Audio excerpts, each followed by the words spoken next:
One silver lining from the pandemic, well, it helped people reconnect, right? Especially at mealtime, all right? So, we're talking recipes passed down from our grandmas. I think of Meemaw and Hyattsville, all those scrumptious dinners here. So let's bring in award-winning, Michelin-starred chef, TV personality, and New York Times best-selling author, Curtis Stone. He's here to share his passion for cooking and those family traditions, keeping them alive. And hey, welcome to the show. And what are you making for us today?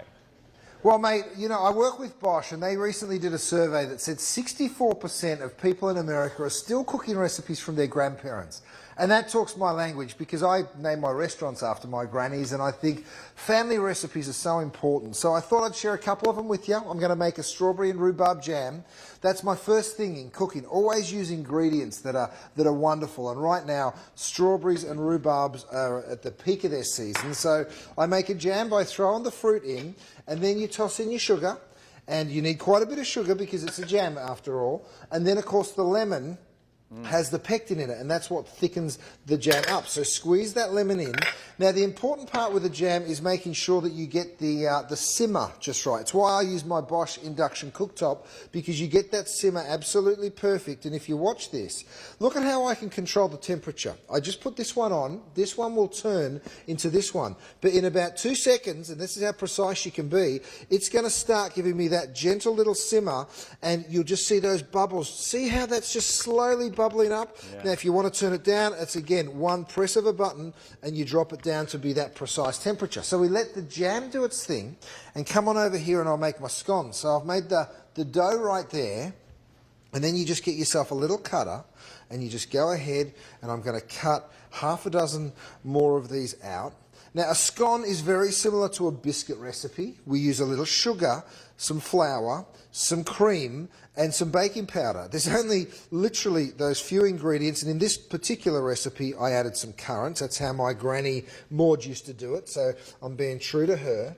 You stick them on your sheet tray, and then you take it over to the oven. Now I used to tell people as a chef and an author, you've got to do the sheet pan shuffle, right? Because the top rack will get brown faster than the bottom rack, but that's a thing of the past, because Bosch have come up with an oven, and there's a thing called that convection multi-rack, so all three will bake exactly the same way, and that's a pretty good thing when you're in the kitchen and you're a baker, because look at this. I mean, even the ones on the side and the center, perfectly browned exactly the same way, right? So they all give you the exact same color, and that's exactly what you want. All right, very good.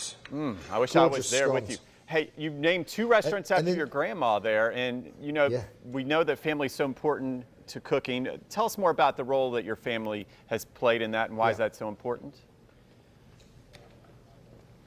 Look, I started baking with my grannies when I was a little boy, and I think that it really is an important thing to remember. I think generational cooking, or getting recipes handed down, heirloom recipes if you want to call them that, it is a really special thing, because of course it means more to you. I mean, these scones are something that were made probably 100 years ago in my family, and they're still being made right now, and I think that those stories around the dinner table are really special. I just love them. And Curtis, how do you use family recipes to stay connected with your wife and kids?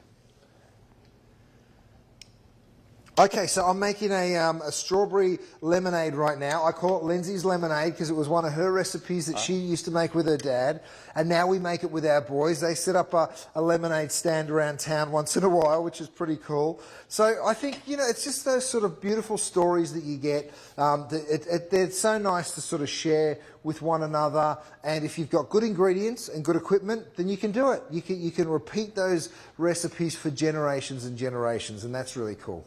Okay, I'm going to have to name one of I make the lemonades on the hot summer days here on the First Coast. Abby's Lemonade sounds good to me. Now, can you let us know on your secrets for making that perfect family recipe? I like it.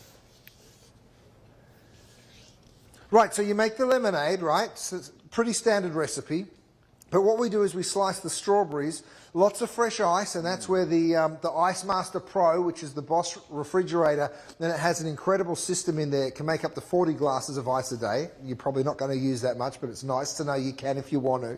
So that's important to keep it ice cold. And then just slices of lemon. So very, very simple and easy and really delicious, especially when your kids get home from school and you have one of these in front of them, I tell you what, they've got big smiles on their face. Yes, for sure. They'll be happy. Man, that looks good, Joe. Good. Anything else you have on your plate for 2022?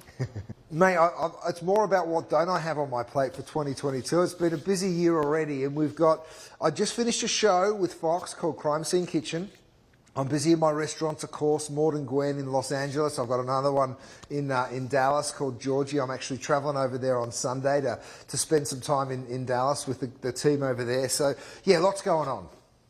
Awesome. Well, it's been a pleasure here. And tell us where we can go for more information. Look, you can go to the Bosch website, or you can check out Heart of the Home, which is a blog, and you'll learn lots more about the appliances and, of course, the great recipes as well. Awesome. Thank you. Good cooking, good eating, and yes, keeping those family traditions alive. And head to our website for more on firstcoastliving.net.